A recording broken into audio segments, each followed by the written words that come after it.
The Atheist Debates Patreon project presents Can Science Disprove Gods?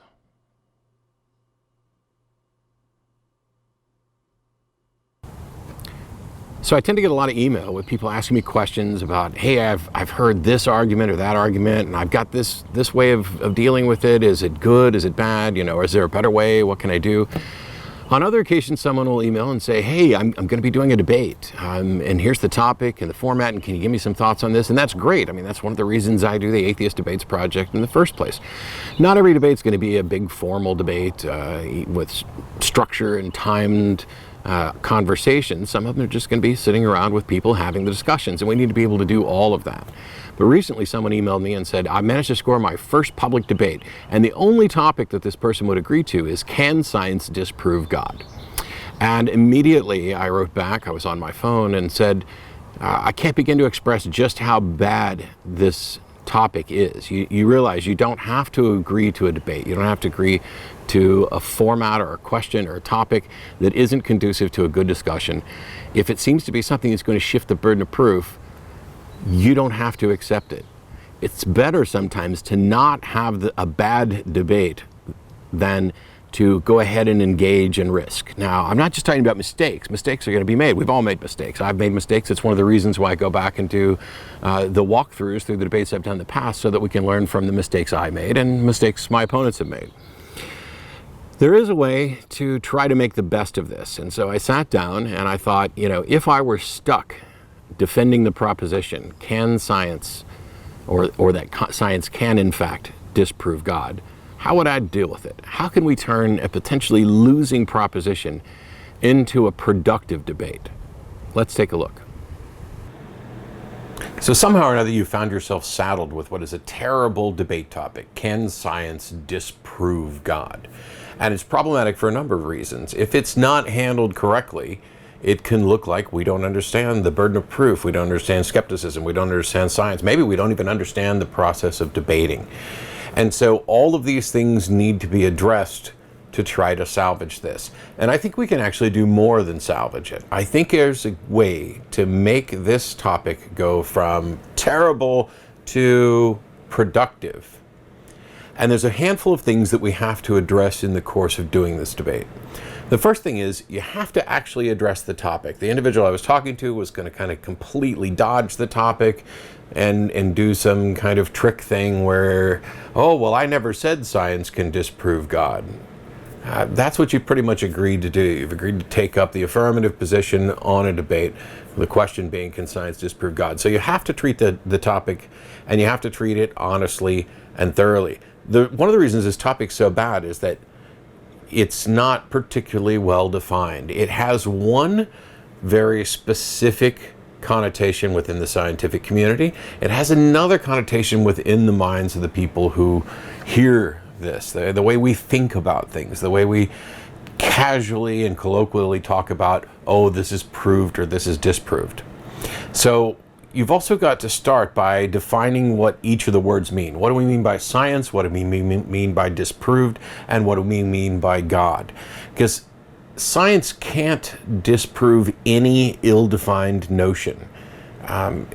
You could get into the subject of falsifiability, and I'd definitely recommend that. But if the thing that is being offered isn't sufficiently defined that science can investigate it, then we're stuck. And so we need to know, what exactly is this concept, God concept, that we're addressing? Is this something that we can investigate? Is this proposition falsifiable? Because if it's not falsifiable, then it falls outside the purview of science.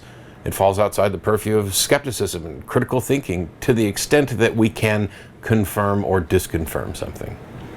But science also doesn't disprove anything, really, ever. Science is about building models and theories that are testable, predictive, falsifiable assessments of what we observe in reality. They are tentative conclusions about observations, and they are the tentative conclusions that best fit the evidence. We have no observations about a God or anything else supernatural. And so we can't reasonably use that as an explanation for things. Now, in a previous video, I talked about the supernatural existence, the problem of being able to identify this at all, let alone getting down to supernatural causation. And this is going to be a problem here as well, because this topic is kind of a standard attempt to shift the burden of proof. The individuals who are offering forth this idea that some God exists have a burden of proof. And the topic, has science disproved God, is kind of setting up a hidden argument from ignorance, that it's somehow reasonable to accept that a God exists until such time as we have disproved it. And that is exactly the opposite of the way things should be. And so that needs to be addressed during the debate as well. This idea that we should believe things until they're disproved obviously leads to us being forced, if we're intellectually honest, to accept mutually exclusive ideas. If we're going to believe everything until it's disproved, you're going to find yourself believing things that are in contradiction. And so the reasonable position is not to believe anything until it has been well established, until it has been proved in a colloquial sense. And that's a point that actually needs to be stressed, because if this idea that people have that somehow it's reasonable to believe that a God exists until such time as it's been disproved resonates with them, then we have to make them aware that there are other God concepts and other propositions about God and gods that also may not be in a position that they could be disproved.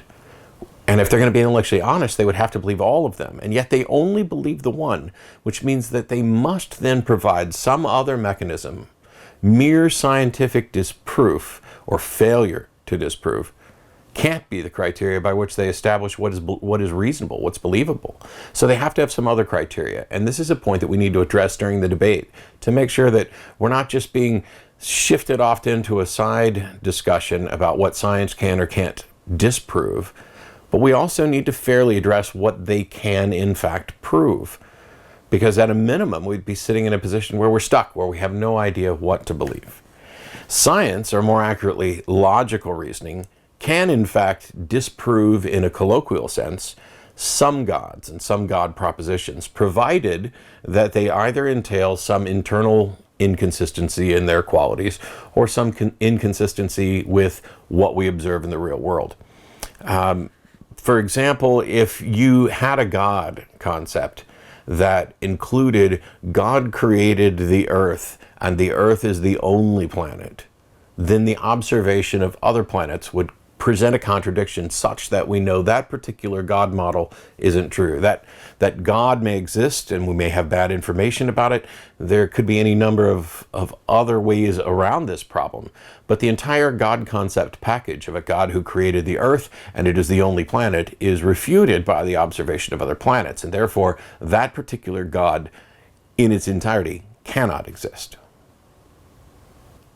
So I typed up that list of concerns and ideas and thoughts about this particular topic, the types of things we'd need to address to potentially turn what would easily be viewed as a losing topic, a losing debate, into something that is at least a productive debate.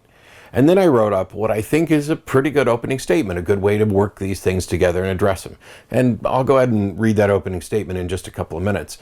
But I wanted to point out that unless you're in a formal, scored debate, in which case, hopefully, if you're on a debate team and you're getting ready to go in and have a properly scored competition debate, I don't know that you would necessarily accept this proposition or accept this position on the question, on the issue at hand, and I doubt that you'd necessarily get much out of what I'm about to say. But almost nobody is in that situation. And so some things to remember is that you're not required to debate anybody. You can turn things down.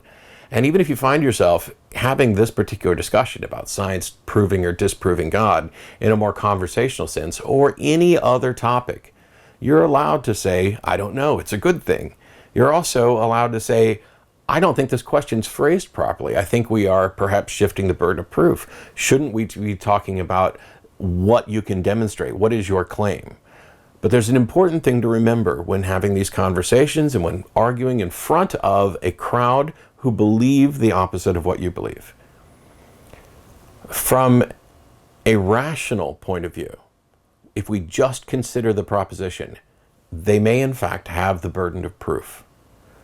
But they already accept this. It's in their head. And from their point of view, you have a very significant burden of proof to change their mind. And the way to make this clear, to acknowledge this, you're up there presenting your case, you don't agree with them, and you need to demonstrate why. And if you hope to change their mind, that is a burden of proof that you have to adopt. But it's important to be very clear about which burden of proof you're actually adopting. If, for example, they say, I believe that a God exists, your burden of proof is not to prove that gods don't exist. The objection here is that they don't seem to have a rational, evidence-based foundation for that position. So your burden of proof is to show that their reasons for believing aren't rational. Not that what they believe is actually false. It is silly and it's a huge mistake to get up and try to disprove that gods in general don't exist, or that their God in particular doesn't exist, unless we're able to identify one of those contradictions that I spoke about earlier. And when I'm talking with believers, my position is not, you are in fact wrong. It's, I don't believe that you're right. You haven't made your case. And what I'd like to convince you of is that you don't have good reasons for believing in the way you think you do. And that's why we, on the show, ask people, tell me what you believe and why. I understand you believe in the God of the Bible, but why? And if they present their reasons and you show the flaws in the reasoning each time, that is you meeting the burden of proof for why you think that they aren't justified in accepting this. You don't ever have to adopt the position, and in fact it may be a mistake, not in all cases, but it may be a mistake to try to adopt the position that I'm going to prove that what you believe is actually false, rather than I'm going to demonstrate that you don't have good reasons for thinking that it's true. But here's the opening that I put together, and I apologize for just kind of reading to the camera, but I think it kind of pieces together the ideas I was talking about in a way that might turn a losing proposition or the losing side of a debate under one understanding into something that might actually be winnable. And at a minimum, something that I think communicates important ideas and teaches people something about the burden of proof, the nature of evidence, what we can and can't disprove, and how and where it's relevant. Thank you all for attending. I'm grateful to be here tonight, though I have a bit of a confession to make, and that's a standard, straightforward reading of tonight's topic, Can Science Disprove God?, can probably only result in one answer: no. Now, before anyone gets out of their chairs thinking that I've conceded the entire debate, I'd like to point out that what we tend to mean when we utter the words, can science disprove God, may not be so standardized or so straightforward. I wasn't thrilled to have this topic for this very reason, but it does present an opportunity to talk about this topic and see if we're able to both find a yes and educate folks in the process. So what do we mean when we ask the question, can science disprove God? It may be that my opponent and I mean very different things. After all, one could argue that science doesn't disprove anything, ever. Science is focused on confirming proposed models and developing theories that describe observations about the universe. Science doesn't make proclamations about truth and doesn't deal in absolute certainty. So if my opponent begins to demand absolute certainty with respect to anything, but especially this unscientific notion of disproof, he's setting a bar that virtually no scientist or philosopher would ever support, and it's merely a tactic to avoid the undeniable fact that science deals in probabilities and leads to tentative conclusions that best fit the evidence. So if science doesn't actually disprove anything, then we're done, right? I mean, twice now I've basically said the answer has to be no. Well, not quite, because what we tend to mean colloquially when we talk about proof and disproof, and when we speak about science disproving a proposition, is actually just a statement that the proposition is ill-defined, is untestable, lacks good supporting evidence, or even has some evidence against it. It may mean that we have no good reason to believe that the proposition is true, or it may be that we have good reasons to believe that it is in fact not true. When we're looking at the terms, it strikes me that we really need a strong definition of God in order to begin, because it's entirely possible to logically disprove a God whose definition entails either an internal contradiction, a God that both exists and does not exist, or one whose definition conflicts with observations about the universe, observations that we have about reality, observations that are supported by strong evidence. My God created the universe, which only contains the planet Earth and a sun. The evidence for the other planets and stars and galaxies alone demonstrate to the highest degree possible that this God doesn't exist. And while a scientific explanation along those lines would still be tentative and probabilistic, we have at a minimum a logical contradiction that would qualify as some sort of disproof for that God. So once my opponent gives a thorough or adequate definition of God, then we can begin to investigate and see, first of all, is there any supporting evidence for that God? If not, then we haven't disproved it, but they also haven't proved it or made any attempt to do so or even demonstrated that there's a concept there worthy of consideration. And until they do, there can't be sufficient reason for belief, because we can't investigate something without knowing what it is that we're seeking, or some minimal definition of what it is we're looking for. We can also ask whether the definition of God contains any internal contradictions. Some versions of classical theistic gods with the attributes of omnipotent, omniscient, omnibenevolent, those can result in internal contradictions depending on how they're defined, and that's why the definitions are so important.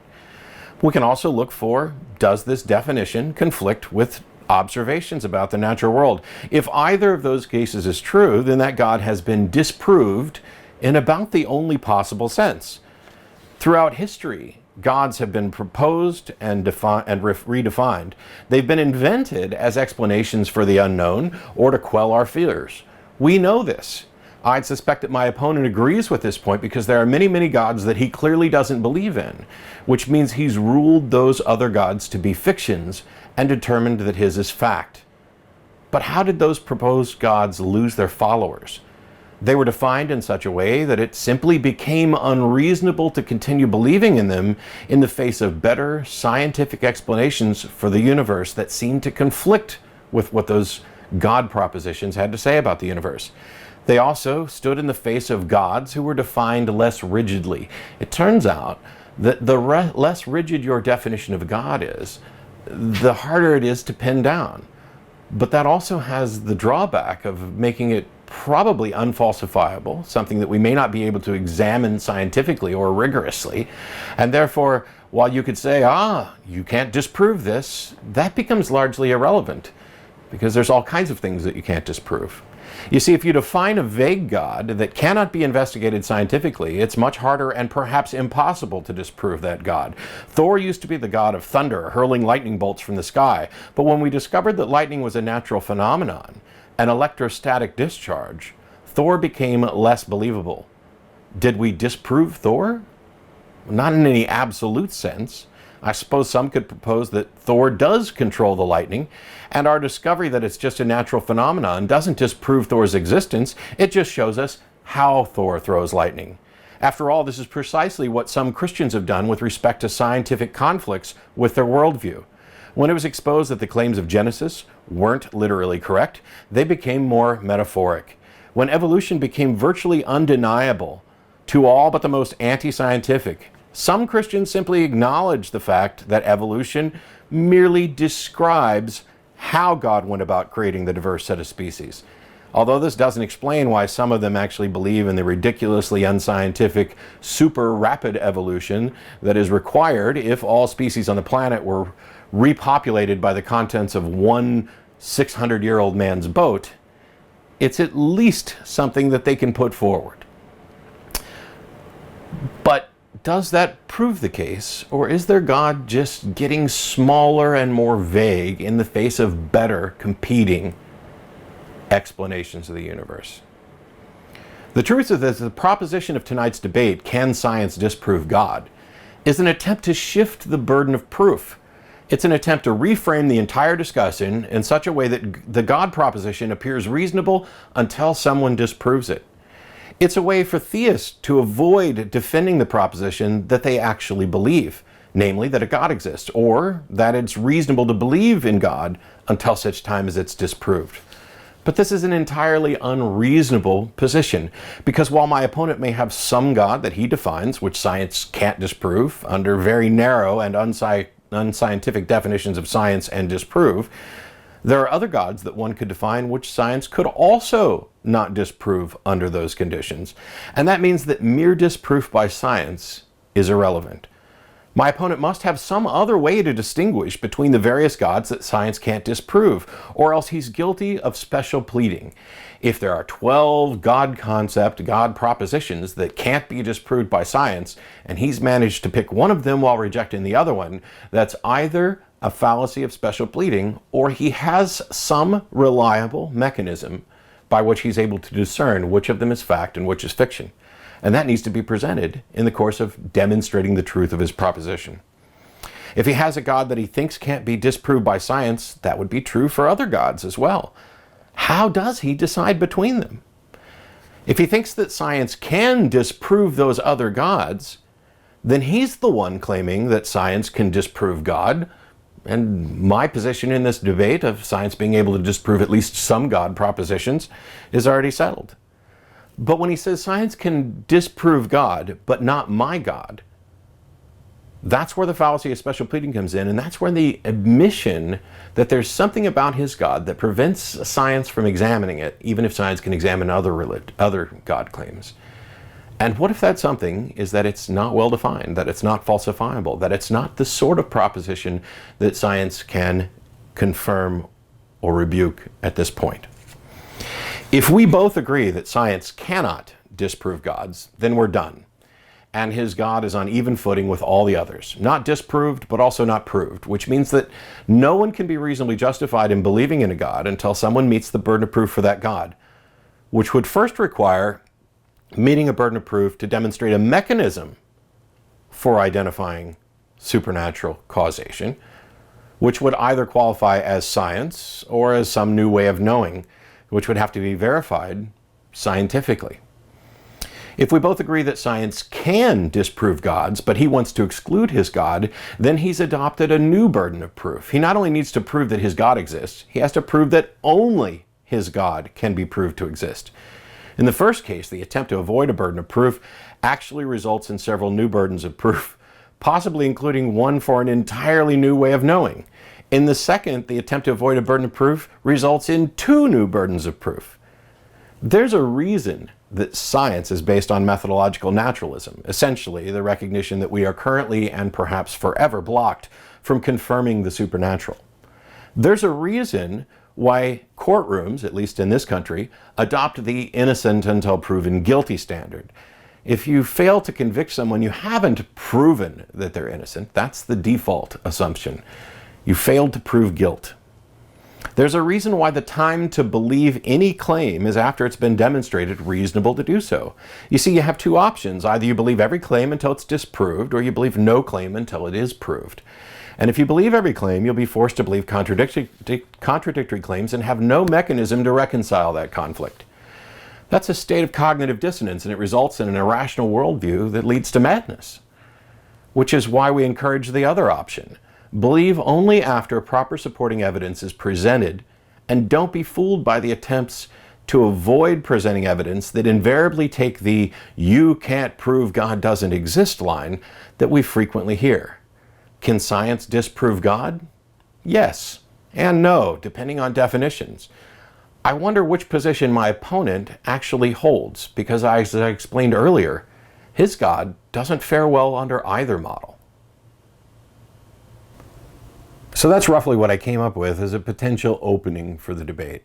Now, there's more you could include, and you could remove some elements, but you need to set this up so that you are talking about the topic and you are acknowledging that we need to define terms and we need to explore this, but that they may in fact be wrong about the nature of science and disproof, and that there may be some misunderstandings about the burden of proof or even an attempt to shift it.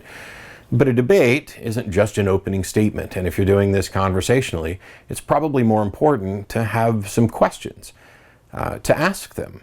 Now, one key thing about questions, My goal with the project is to not to give people a list of things to do. Here's things to say. We don't want people operating off a script.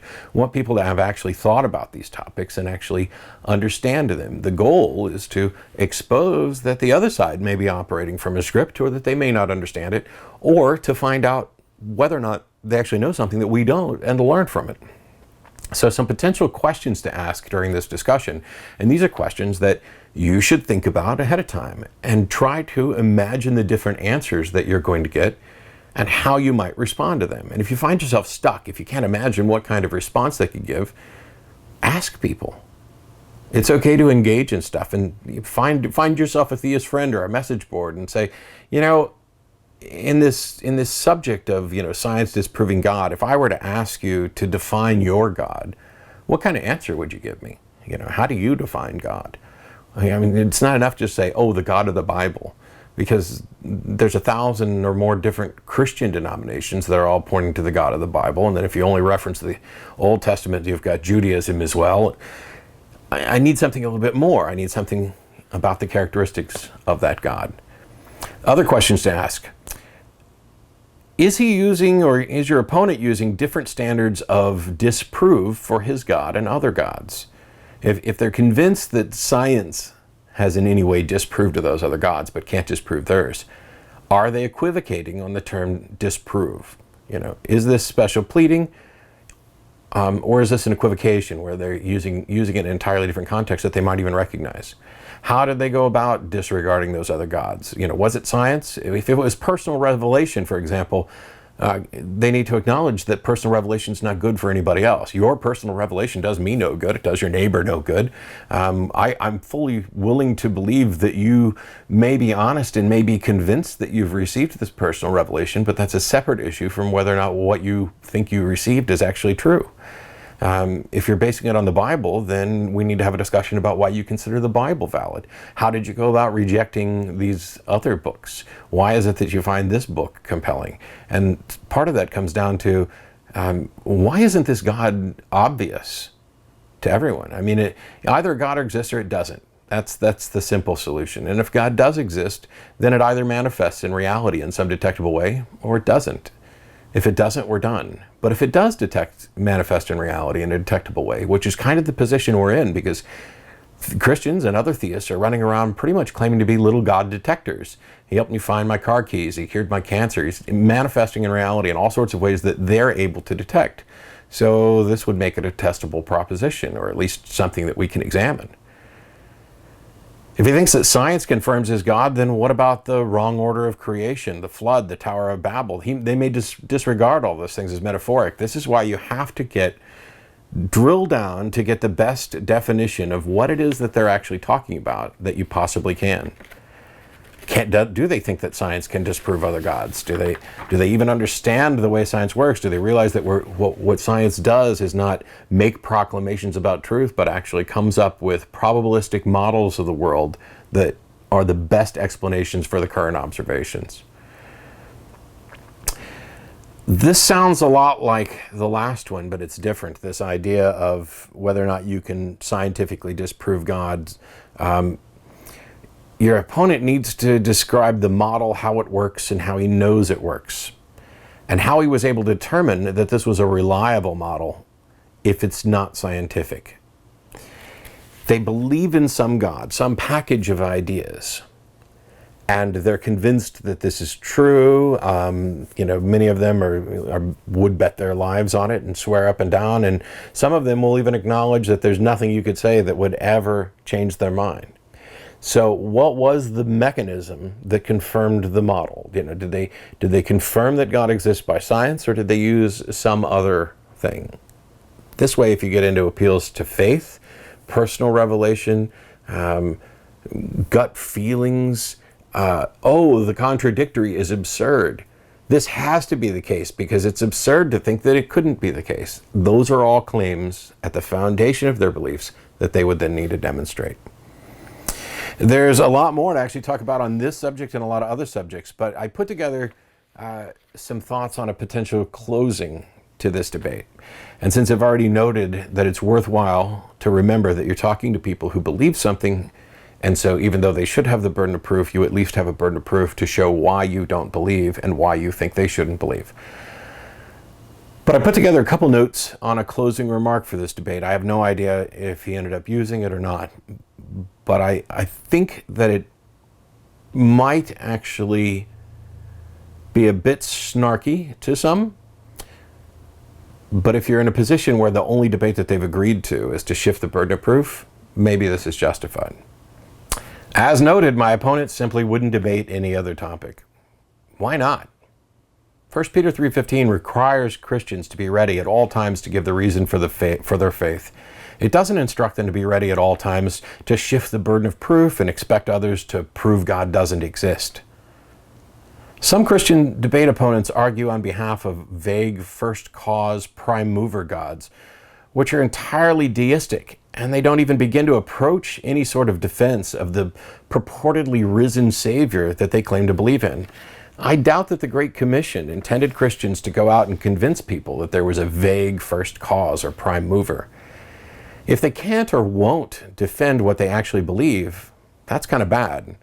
But when they also try to imply that we're somehow justified in believing the full breadth of their version of Christianity merely because they managed to convince an atheist to defend the anemic and confused proposition that science can disprove God, I'd say that speaks volumes. But at the end of the day, whether or not science can or has disproved a particular God is the wrong question. A failure to disprove anything does not mean that the contrary is actually proved. Where's the evidence that what he actually believes is true? It's confusing to me and befuddling, I guess, that we've been debating these topics for thousands of years. I don't understand why God isn't plainly obvious to everybody. Why is a Damascus Road experience good enough for Saul? But the rest of us, you need to become experts in dead languages and read books and study things that aren't even in the scriptures, and then try and figure out which of the things that isn't in the scriptures probably should be or is the correct interpretation. No, you don't have to do any of that, Matt. You just have to be humble in your heart and pray and seek God, and God will reveal himself to you. And yet I've done so, and so have others. No, you haven't done that. There's something wrong with you. And so if they're not going to actually offer a defense of the God they believe in, their last resort is to push the blame off to you. If you sought God and God didn't answer, it's your fault. It was a failing on your end. He might have helped Billy Bob, who doesn't understand the first thing about theology, find his keys and get off the booze. But somebody who spent years in sincere prayer and study, whose only goal was to become the best Christian that he could be, nothing. But that's your fault. This is a win-win proposition for their God. It's the same as when you talk about answered prayer. Hey, God, do this, please, I'm begging you. And the answer is yes, no, or not right now. Well, yeah, those are the available answers. And if it continually comes up no and not right now to any reasonable observer, then what we need are what we're asking for are some examples of some clear yeses that you can tie back to the proposition. Because if it happens at the rate of chance or worse, I'm not sure that you have any good reason to even point to prayer. I'm not sure your proposition has a prayer. This video is made possible by supporters of the Atheist Debates Patreon project. You can find more information and add your support at patreon.com/atheistdebates.